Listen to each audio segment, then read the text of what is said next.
Saudara, efek gagalnya Indonesia menjadi tuan rumah Piala Dunia U20 sepertinya berbuntut panjang. Bukan hanya meninggalkan luka dan kesedihan bagi skuad Garuda Muda dan para pecinta sepak bola tanah air, tetapi juga nasib dari pelaku usaha dan industri pariwisata. Secara, Piala Dunia U20 ini merupakan event internasional yang pastinya membuat Indonesia bakal jadi magnet bagi pecinta bola di seluruh dunia. Gejolak penolakan terhadap tim U20 Israel dari sejumlah pihak disebut-sebut jadi alasan Indonesia batal jadi tuan rumah. Lalu bagaimana tanggapan dari para penolak ini, saudara? Dari PKS, salah satu partai yang menolak kedatangan timnas Israel, Wakil Ketua Fraksi Sukamta menyatakan keputusan FIFA ini pahit buat Indonesia. Menurut Sukamta, keputusan FIFA ini standar ganda. Sukamta membandingkan dengan Piala Dunia 2022 di Qatar yang kala itu mencoret Rusia karena alasan invasi ke Ukraina.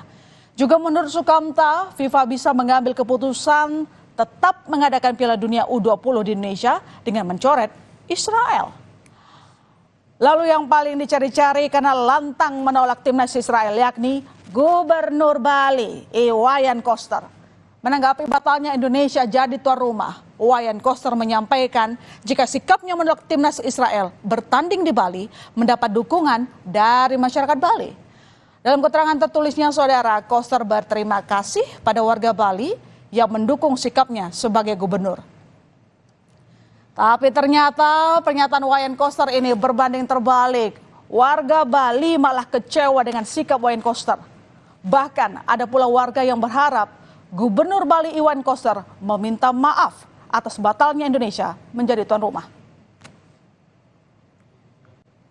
Harap Bapak Iwayan Koster untuk ikhlas menyampaikan maaf kepada rakyat Indonesia, kepada komunitas sepak bola Indonesia dan khususnya kepada rakyat Bali atas kecerobohannya sebagai gubernur sehingga berakibat Aku penggila bola, saya sangat kecewa juga sih seandainya FIFA membatalkan Indonesia sebagai tuan rumah.